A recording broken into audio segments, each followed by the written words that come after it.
নমস্কার বন্ধুরা, আজকে আমি তোমাদের পাঠ করে শোনাবো গোপাল ভাঁড় আর মহারাজ কৃষ্ণচন্দ্রের বিধবা পিসির এক হাসির গল্প। তবে শুরু করলাম আজকের গল্প পাঠ। মহারাজ কৃষ্ণচন্দ্রের একজন বিধবা পিসি ছিলেন। বুড়ির অগাধ টাকা পয়সা, কিন্তু একেবারে হাড়কেপ্পন, হাত থেকে জলও গলে না, কাউকে একটা পয়সাও দেয় না। মহারাজ কৃষ্ণচন্দ্র একদিন গোপালকে একান্তে ডেকে বললেন, গোপাল, তুমি আমার পিসির কাছ থেকে 500 টাকা বাগিয়ে আনতে পারো, তবে বুঝবো তুমি প্রকৃতই চতুর ব্যক্তি। তোমাকে সকলেই যে চতুর বলে তার প্রমাণ এতে হবে। মহারাজ কৃষ্ণচন্দ্রের কথা শুনে গোপাল বললে, এ আর তেমন কঠিন কাজ কি? আমি অল্প দিনের মধ্যেই আপনার কৃপণ পিসিকে জব্দ করে 500 টাকা বাগিয়ে আনতে নিশ্চয়ই পারবো। না পারি তো কানমোলা খাবো মহারাজ। মহারাজ কৃষ্ণচন্দ্র তখন গোপালকে বললেন, গোপাল, তুমি যদি আমার ওই কৃপণ পিসিমার কাছ থেকে টাকা বাগিয়ে আনতে পারো, তবে তুমি যে টাকা বাগিয়ে আনবে আমি সেই টাকার 3 গুণ তোমাকে দেব। আমি হলপ করে বলতে পারি, আমার পিসির কাছ থেকে তুমি একটি কানাকড়িও বের করতে পারবে না। এমনকি কানমলা খেয়ে শেষে নাকা নেচো বানিয়ে খেয়ে না ফিরে আসতে হয়। সাবধান হয়ে পিসির কাছে যাবে। গোপাল ভাঁড় বললে, দেখুন না মহারাজ, জাদু খাটিয়ে দেখি টাকা বের করে আনতে পারি কি না। এই বলে সে চলে গেল হাসতে হাসতে। গোপাল পরদিন রাজা কৃষ্ণচন্দ্রের পিসির বাড়িতে গিয়ে হাজির হলো উস্কো খুস্কো পাগলের মতন হয়ে। দেখলে চেনা যায় না, দেখলে মনে হয় ভীষণ অসুস্থ। পিসি জিজ্ঞাসা করলেন, হঠাৎ এইদিকে কি মনে করে গোপাল? এ কি, তোমার কি চেহারা হয়েছে? পাগলের মতো তোমাকে দেখাচ্ছে কেন? তোমাকে দেখে আমার বড়ই দুঃখ হচ্ছে। তোমার কি ভীষণ অসুখ করেছিল? গোপাল মুখ কাচুমাচু করে বললে, পিসিমা, কিছুদিন আগে আমার একজন নামকরা গণক ঠাকুর হাত দেখে বলেছেন আমার আয়ু নাকি মাত্র 3 মাস। অনেক দিন থেকেই আমার মনের বাসনা আপনার পাতেই প্রসাদ পাই। আপনি যদি আমার এই বাসনা পূর্ণ করেন, মরার আগে মনে একটু শান্তি পাবো, সেই জন্যেই এই অবস্থা। পিসি যতই কৃপণ হোক, একজন মৃত্যু পথযাত্রী যদি পাতের প্রসাদ পেতে চায়, তাকে বারণ করেন কি করে? তাই তিনি গোপালকে বললেন, আহা বালাই ষাট, এ কি তোমার মরবার বয়স? তুমি যখন আমার প্রসাদ পাবার জন্য মনে মনে এতই বাসনা করেছ, তখন আগামীকাল থেকে আমার এখানে প্রসাদ পেও। তবে জানো তো বাবা, আমি বিধবা বৈষ্ণবী হয়েছি, শুদ্ধ নিরামিষ খাই। তোমাকে কি আমিষ খাওয়া মুখে নিরামিষ করি তরকারি রুচি রুচবে? যদি রোচে তবে ভালোই। গোপাল বললে, খুব রুচবে পিসিমা, আমিও নিরামিষ আহার সবচেয়ে ভালোবাসি।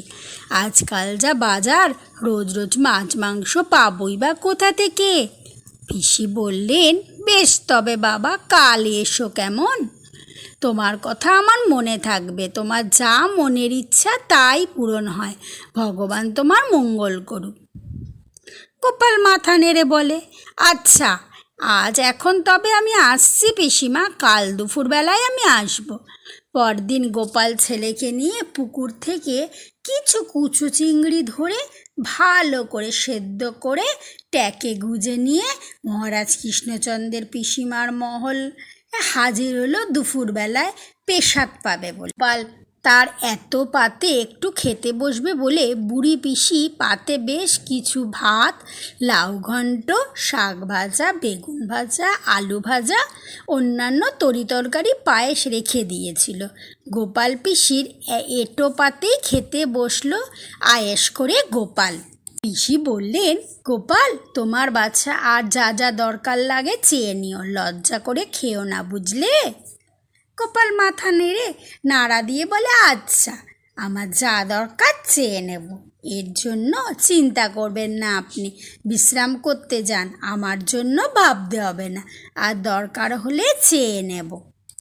গোপাল খেতে খেতে এক ফাঁকে লাউ ঘন্টের সঙ্গে কুচো চিংড়ি সেদ্ধ মিশিয়ে দিয়ে লাউয়ের সঙ্গে চিংড়ি দিয়ে ধরাই যাবে না কুচো চিংড়ি মেশানো লাউ ঘন্ট রেখে দিল। গোপাল সবই খেলো, কিন্তু পাছে কুচো চিংড়ি মেশানো কিছু লাউ ঘন্ট রেখে দিল।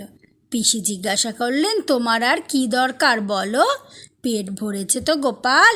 গোপাল মুচকি এসে বললেন, হ্যাঁ, খুব ভরেছে পিসিমা। লাউ কুচো চিংড়ি ঘন্টটা খাসা হয়েছে। আহ, কি চমৎকার খেতে, যাকে বলে অমৃত। এইরূপ কুচো চিংড়ির ঘন্ট আমি কোনোদিন খাইনি, খাসা হয়েছে। কিন্তু যদি আর একটু দেন তবে মন ভরে শেষ খাওয়াটা খেয়ে নি, এছাড়া আমার আর কিছুই লাগবে না। পিসিমা অবাক হয়ে বললেন, কি বলছো, লাউ কুচো চিংড়ি? দূর পাগল, ওটা যে নিরামিষ লাউ ঘন্ট, ওর মধ্যে আবার কুচো চিংড়ি তুমি পেলে কোথায়? তোমার নিশ্চয়ই মাথা খারাপ হয়েছে। গোপাল মুচকি হেসে বললে, বিশ্বাস না হয় আপনার ঝিকে ডেকে দেখান না কেন, আমার পাতে এখনও একটুখানি লাউ ঘন্ট পড়ে রয়েছে। কারণ এত ভালো হয়েছে যে পরে খাবো বলে কিছুটা রেখেছি। এটা আমার বরাবরের অভ্যাস। পিসি তখন মুখ কাচুমাচু করে বললেন, ঝিকে ডাকার দরকার নয়, দেখি চিংড়ি দেখেই বুড়ি চক্ষু স্থির।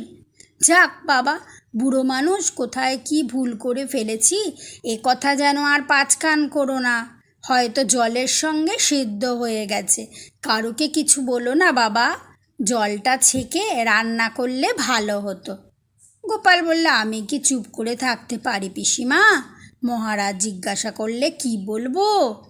ভাঁড়ের কাজ করি কথা, বেছে তো খেতে হয় আমায়। তাছাড়া কটা দিনই বার বাঁচবো, মরার আগে মিথ্যা কথা বলে পাপ বাড়িয়ে লাভ কি? ছেলেপুলেদের জন্যে যদি কিছু না রেখে যেতে পারি তবে তাদের পথে পথে ভিক্ষা করে বেরোতে হবে। মহারাজকেও আমি মিথ্যা কথা বলতে পারবো না।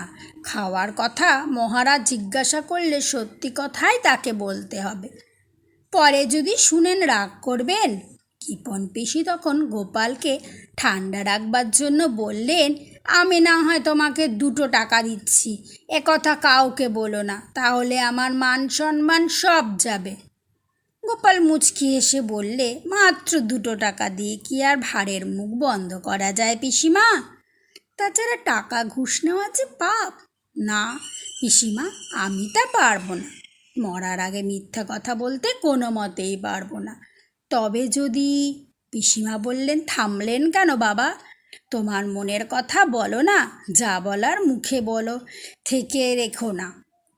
গোপাল একটু থেমে বললে, আপনার মুখ চেয়েও পাপ কাজ করতে পারি পিসিমা, তবে বাবু 1000 খানেক টাকা লাগবে, তার কম হবে না। যখন মিথ্যে বলতেই হবে তবে বউ ছেলে মেয়ের জন্য কিছু বেশি করেই রেখে যাই। গোপালের কথা শুনে কিপন পিসি আঁতকে উঠে বললেন, কি বলো গোপাল, অত টাকা যদি দিতে হয় তবে যে আমি তোমার আগেই মারা পড়ব।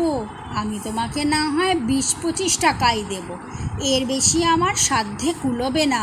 শেষ পর্যন্ত দর কষাকষির পর গোপালের হাতে 500 টাকা গুঁজে দিয়েই তবে পিসি রেহাই পেলেন। মহারাজের লোক আড়াল থেকে সব কিছু দেখেছে এবং শুনেছে। সে মহারাজকে সব কথা খুলে বলল। সব কথা শুনে মহারাজ কৃষ্ণচন্দ্রের গোপালের বুদ্ধির তারিফ না করে পারলেন না। কথা মতো টাকার 3 গুণ অর্থাৎ 1500 টাকা দিয়ে দিলেন গোপালকে। গোপালের বরফ কাটা বুদ্ধি দেখে আশ্চর্য না হয়ে পারলেন না। নমস্কার বন্ধুরা, আমার গল্পটা এখানেই শেষ হলো।